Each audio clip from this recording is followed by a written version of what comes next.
ఓం శాంతి. ఈరోజు Murali date 4 December 2024. బాబా చెప్తున్నారు, మధురమైన పిల్లల్లారా, పూర్తి ఆధారమంతా స్మృతిపైనే ఉంది. స్మృతి ద్వారానే మీరు మధురంగా అవుతారు. ఈ స్మృతిలోనే మాయతో యుద్ధం నడుస్తుంది. ప్రశ్న: ఈ డ్రామాలో పిల్లలైన మీకు మాత్రమే తెలిసిన ఏ రహస్యం ఎక్కువగా విచారసాగర మంథనం చేసేందుకు యోగ్యమైనది? జవాబు: ఈ డ్రామాలో ఒక్క పాత్ర 2 సార్లు అభినయించబడిందని మీకు తెలుసు. పూర్తి ప్రపంచంలో ఏ పాత్ర జరిగినా అది ఒకదానికన్నా మరొకటి నూతనంగా ఉంటుంది. సత్యుగం నుండి ఇప్పటి వరకు రోజులు ఎలా పరివర్తన అవుతాయో మీరు ఆలోచిస్తారు. కర్తవ్యాలన్నీ పరివర్తన అయిపోతాయి. ఆత్మలో 5000 సంవత్సరాల కర్మల రికార్డు నిండి ఉంది. ఇది ఎప్పుడూ పరివర్తన అవ్వదు. ఈ చిన్న విషయం పిల్లలైన మీ బుద్ధికి తప్ప మరెవ్వరి బుద్ధికి తోచదు. ఓం శాంతి. ఆత్మిక తండ్రి ఆత్మిక పిల్లలను అడుగుతున్నారు, మధురాతి మధురమైన పిల్లల్లారా, మీరు మీ భవిష్యత్తు పురుషోత్తమ ముఖంను, పురుషోత్తమ శరీరాన్ని చూస్తున్నారా? ఇది పురుషోత్తమ సంగం యుగం కదా. మళ్ళీ నూతన ప్రపంచమైన సత్యుగంలో వీరి వంశావళిలో వస్తామని మీరు ఫీల్ చేస్తారు. దాన్ని సుఖధామము అని అంటారు. అక్కడి కొరకే మీరిప్పుడు పురుషోత్తములుగా అవుతున్నారు. కూర్చుంటూనే ఇటువంటి ఆలోచనలు రావాలి. విద్యార్థి చదువుతున్నప్పుడు రేపు మేము ఇలా అవుతామని వారి బుద్ధిలో తప్పకుండా ఉంటుంది. అలాగే మీరు కూడా ఇక్కడ కూర్చుని ఉన్నప్పుడు మేము విష్ణు రాజ్యంలోకి వస్తామని మీకు తెలుసు. ఇప్పుడు మీ బుద్ధి అలౌకికంగా ఉంది.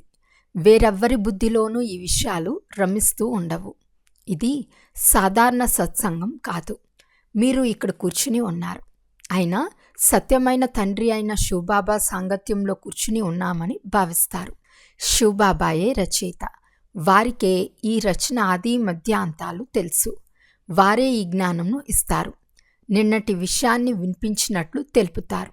మేము ఈ శరీరాన్ని పరివర్తన చేసుకుని దైవీ శరీరాన్ని పొందేందుకు ఇక్కడికి వచ్చామని ఇక్కడ కూర్చున్నప్పుడు స్మృతి ఉంటుంది కదా. ఇది మా తమో ప్రధానమైన పాత శరీరం.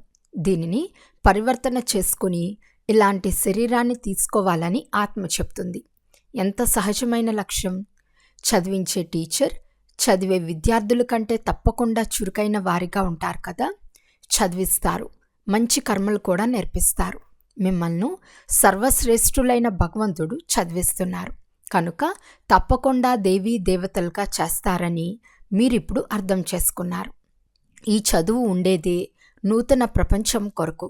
వేరెవ్వరికి నూతన ప్రపంచం గురించి కొద్దిగా కూడా తెలియదు. ఈ లక్ష్మీనారాయణలే నూతన విశ్వానికి అధికారులుగా ఉండేవారు. దేవీ దేవతలు కూడా నెంబర్ వారుగా ఉంటారు కదా. అందరూ ఒకే విధంగా ఉండలేరు, ఎందుకంటే అది రాజధాని కదా. ఇలాంటి ఆలోచనలు మీ బుద్ధిలో నడుస్తూ ఉండాలి. ఆత్మలమైన మనము ఇప్పుడు పతితుల నుండి పావనంగా అయ్యేందుకు పావనమైన తండ్రిని స్మృతి చేస్తాము. ఆత్మ తన మధురమైన తండ్రిని స్మృతి చేస్తుంది. మీరు నన్ను స్మృతి చేసినట్లయితే పావనంగా సతోప్రధానంగా అవుతారని బాబా స్వయంగా చెప్తారు. ఆధారమంతా స్మృతి యాత్రపైనే ఉంది. పిల్లలు నన్ను ఎంతసేపు స్మృతి చేస్తారు అని తండ్రి తప్పకుండా అడుగుతారు. స్మృతి యాత్రలోనే మాయతో యుద్ధం జరుగుతుంది. మీకు యుద్ధం కూడా తెలుసు. ఇది యాత్ర కాదు, యుద్ధం వంటిది. ఇందులో చాలా అప్రమత్తంగా ఉండాలి. జ్ఞానంలో మాయ తుఫాన్లు మొదలైనవి రావు అని తండ్రి చెప్తున్నారు. బాబా, మేము మిమ్మల్ని స్మృతి చేస్తాము, కానీ మాయా తుఫాను మమ్మల్ని క్రింద పడేస్తుంది అని పిల్లలు చెప్తారు. దేహాభిమానం నెంబర్ 1 తుఫాను, తర్వాత కామము, క్రోధము, లోభము, మోహముల తుఫాను. బాబా, మేము స్మృతిలో ఉండేందుకు చాలా ప్రయత్నం చేస్తాము. ఏ విఘ్నము రాకూడదని అనుకుంటాము, కానీ తుఫాను వచ్చేస్తుంది అని పిల్లలు చెప్తారు. నేడు క్రోధము, మరొకసారి లోభముల తుఫాను వచ్చిందని చెప్తారు. బాబా, ఈరోజు మా స్థితి చాలా బాగుంది. పూర్తి రోజంతా ఏ తుఫాను రాలేదు. చాలా సంతోషంగా ఉన్నాను. తండ్రిని చాలా ప్రేమతో స్మృతి చేశాను. స్నేహంతో ఆనంద బాష్పాలు కూడా వచ్చాయి. తండ్రి స్మృతి ద్వారానే చాలా మధురంగా అవుతారు. మనము మాయ చేతిలో ఓడిపోతూ ఎక్కడి వరకు వచ్చి చేరామని కూడా మీరు అర్థం చేసుకున్నారు. ఇది ఎవ్వరికీ తెలియదు. మనుషులైతే లక్షల సంవత్సరాలని చెప్తారు, లేక పరంపర అని చెప్తారు. మేము తిరిగి ఇప్పుడు మనుషుల నుండి దేవతలుగా అవుతున్నామని మీరు చెప్తారు. ఈ జ్ఞానాన్ని తండ్రే వచ్చి ఇస్తారు. విచిత్రమైన తండ్రియే విచిత్రమైన జ్ఞానాన్ని ఇస్తారు. విచిత్రము అని నిరాకారునికే చెప్పబడుతుంది. నిరాకారులు ఈ జ్ఞానాన్ని ఎలా ఇస్తారు? నేను ఎలా ఈ శరీరంలో వస్తానో స్వయంగా అర్థం చేయిస్తాను. అయినా ఈ ఒక్క తనువులోనే వస్తారా అని మనుషులు తికమక పడతారు. కానీ డ్రామాలో ఈ తనువే నిమిత్తంగా అవుతుంది. కొద్దిగా కూడా మార్పు జరగదు. ఈ మాటలు మీరే అర్థం చేసుకొని ఇతరులకు అర్థం చేయిస్తారు. ఆత్మనే చదువుతుంది, ఆత్మనే నేర్చుకుంటుంది, నేర్పిస్తుంది. ఆత్మ చాలా విలువైనది. ఆత్మ అవినాశి. కేవలం శరీరం సమాప్తమైపోతుంది. ఆత్మలమైన మనం పరంపిత పరమాత్ముని ద్వారా రచయిత మరియు రచనల ఆది మధ్య అంతాలను 84 జన్మల జ్ఞానాన్ని తీసుకుంటున్నాము. జ్ఞానం ఎవరు తీసుకుంటారు? ఆత్మలమైన మనము. ఆత్మలైన మీరే జ్ఞానసాగర్లైన తండ్రి ద్వారా మూలవతనానికి సూక్ష్మవతనానికి వెళ్ళాలి. స్వయాన్ని ఆత్మగా భావించాలని మనుషులకు తెలియదు. మనుషులు స్వయాన్ని శరీరమని భావించి ఉల్టాగా వ్రేలాడుతున్నారు. ఆత్మ సచితానంద స్వరూపమని గాయనముంది. పరమాత్మకు అందరికంటే ఎక్కువ మహిమ ఉంది. ఒక్క తండ్రికే ఎంత మహిమ ఉంది? వారే దుఃఖహర్త సుఖకర్త. దోమలు మొదలైన వాటిని దుఃఖహర్త సుఖకర్త జ్ఞానసాగర్లు అని మహిమ చేయరు. ఇది తండ్రి మహిమ. పిల్లలైన మీరు కూడా మాస్టర్ దుఃఖహర్త సుఖకర్తలు. పిల్లలైన మీకు కూడా ఈ జ్ఞానం ఉండేది కాదు. పసివారి బుద్ధి వలె ఉండేది. పసిపిల్లల్లో జ్ఞానం ఉండదు, ఎలాంటి అవగుణాలు కూడా ఉండవు. కనుకనే వారిని మహాత్ములు అని అంటారు. ఎందుకంటే వారు పవిత్రులు. ఎంత పసిపిల్లలుగా ఉంటారో అంత నెంబర్ 1 పుష్పాలు. పూర్తి కర్మాతీత స్థితి లాంటిది. వారికి కర్మ అకర్మ వికర్మల గురించి ఏమీ తెలియదు. కనుక వారు పుష్పాలు. ఎలాగైతే తండ్రి అందరినీ ఆకర్షిస్తారో అలాగే వారు కూడా అందరినీ ఆకర్షిస్తారు. తండ్రి వచ్చిందే అందరినీ ఆకర్షించి సుగంధ భరిత పుష్పాలుగా చేసేందుకు. కానీ కొందరు ముళ్ళగానే మిగిలిపోతారు. పంచ వికారాలకు వశీభూతులయ్యే వారిని ముళ్ళు అని అంటారు. మొదటి నెంబర్ ముళ్ళు దేహాభిమానం. దీని ద్వారా ఇతర ముళ్ళు జన్మిస్తాయి. ముళ్ళ అడవి చాలా దుఃఖంనిస్తుంది. రకరకాలైన ముళ్ళు అడవిలో ఉంటాయి. కనుక దీనిని దుఃఖధామము అని అంటారు. కొత్త ప్రపంచంలో ముళ్ళు ఉండవు. అందువలన దానిని సుఖధామము అని అంటారు. శివబాబా పుష్పాల తోటను తయారు చేస్తారు. రావణుడు ముళ్ళ అడవిని తయారు చేస్తాడు. కనుక రావణుణ్ణి ముళ్ళ పాదాలతో కాలుస్తారు. తండ్రిపై పుష్పాలను సమర్పిస్తారు. ఈ విషయాలు తండ్రికి తెలుసు, పిల్లలకు తెలుసు.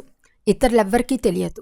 డ్రామాలో ఒకే పాత్ర 2 సార్లు అభినయించబడిందని పిల్లలైన మీకు తెలుసు.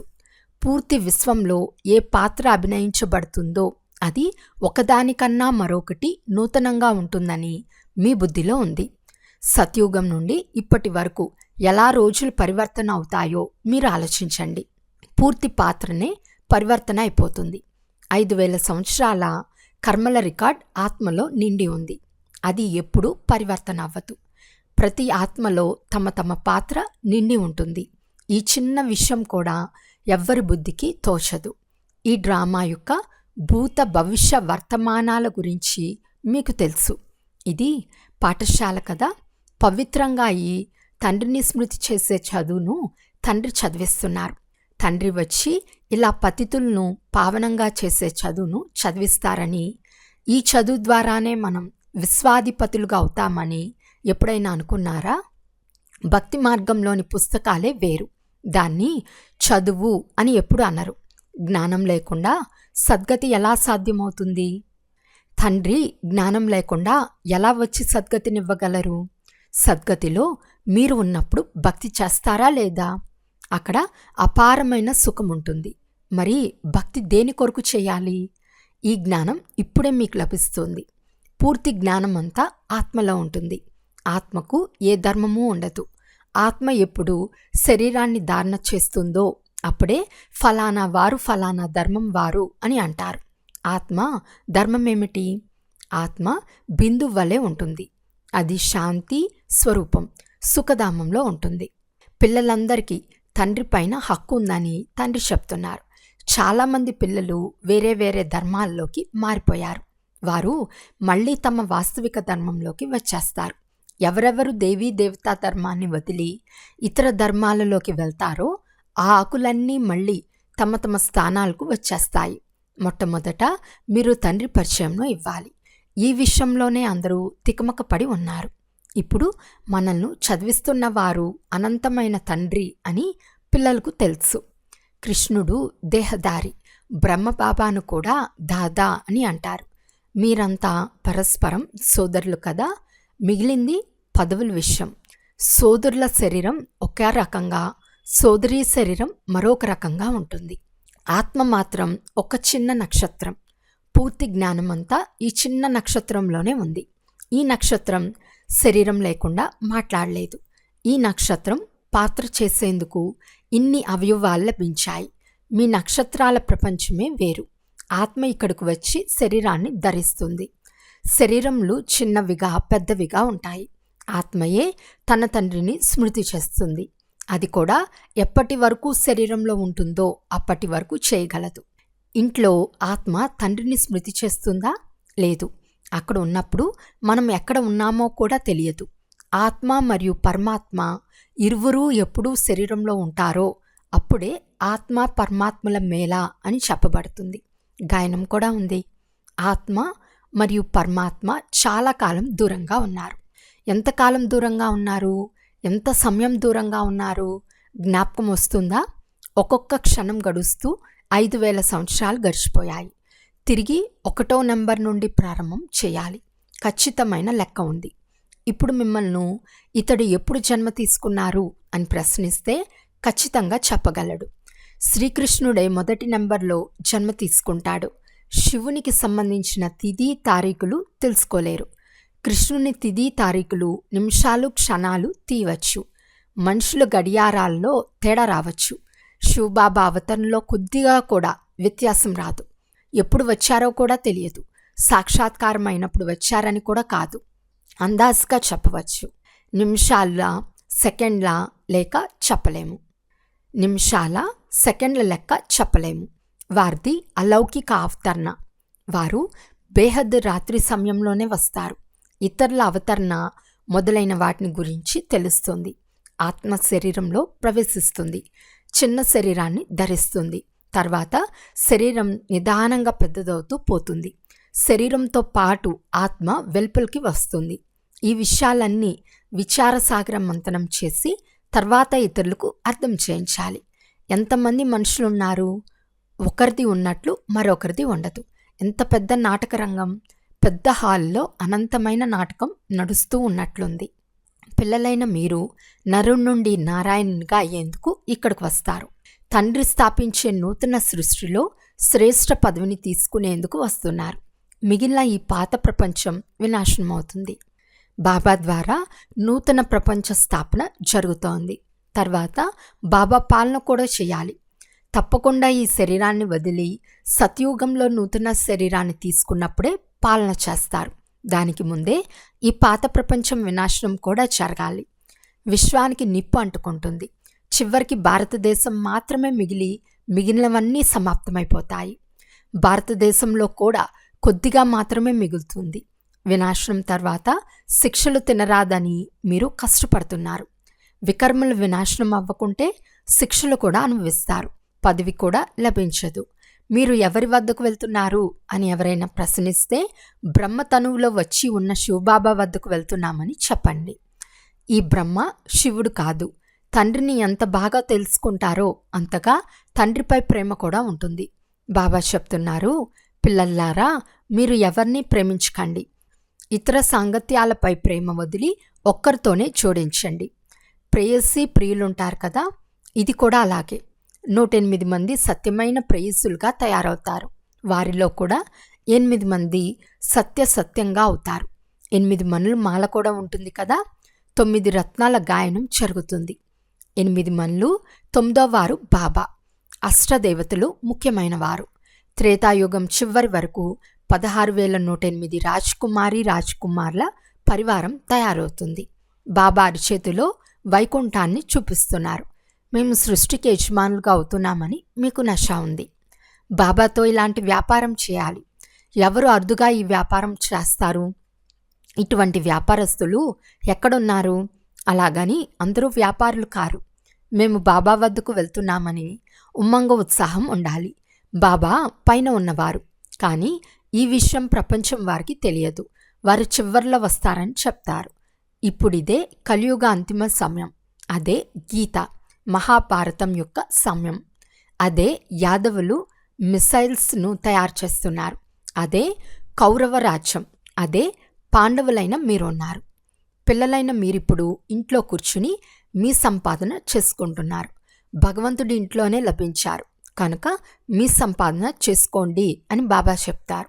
ఈ వజ్రతుల్యమైన జన్మ అత్యంత అమూల్యమైనదని గాయనం చేయబడింది. ఇప్పుడు గవ్వల కొరకు ఇలాంటి జీవితాన్ని కోల్పోరాదు.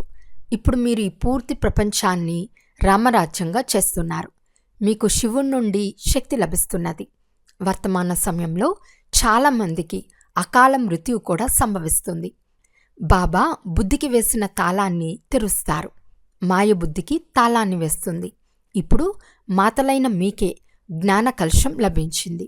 అబలలకు శక్తిని ఇచ్చేవారు ఆ బాబా. ఇదే జ్ఞానామృతం. శాస్త్రాల జ్ఞానాన్ని అమృతమని అనరు. అచ్చా, మధురాతి మధురమైన అపురూపమైన పిల్లలకు మాతాపిత బాప్తాదాల ప్రియ స్మృతులు మరియు గుడ్ మార్నింగ్. ఆత్మీక పిల్లలకు ఆత్మీక తండ్రి నమస్తే. ఆత్మీక తండ్రికి ఆత్మీక పిల్లల యొక్క ప్రియ స్మృతులు మరియు నమస్తే నమస్తే నమస్తే. ధారణ కొరకు ముఖ్య సారం. ఫస్ట్ పాయింట్, ఒక్క బాబా ఆకర్షణలో ఉంటూ సుగంధభరిత పుష్పాలుగా అవ్వాలి. మీ మధురమైన తండ్రిని స్మృతి చేసి దేహాభిమానం అనే ముళ్ళును భస్మం చేయాలి. సెకండ్ పాయింట్, ఈ వజ్రతుల్యమైన జన్మలో అవినాశీ సంపాదన జమ చేసుకోవాలి. గవ్వల వెనుక ఈ సంపాదనను కోల్పోరాదు. ఒక్క బాబాపై సత్యమైన ప్రీతి నుంచి ఒక్కరి సాంగత్యంలోనే ఉండాలి. వరదానము, బ్రాహ్మణ జీవితంలో సదా సంతోషమనే భోజనం లేక ఔషధాన్ని తినే మరియు సంతోషాన్ని పంచే భాగ్యశాలి భవ. ఈ ప్రపంచంలో బ్రాహ్మణులైన మీ వంటి భాగ్యశాలురు మరెవ్వరూ ఉండరు. ఎందుకంటే ఈ జీవితంలోనే మీ అందరికీ బాప్దాదా యొక్క హృదయ సింహాసనం లభిస్తుంది. సదా సంతోషమనే భోజనం తింటారు మరియు సంతోషాన్ని పంచుతారు.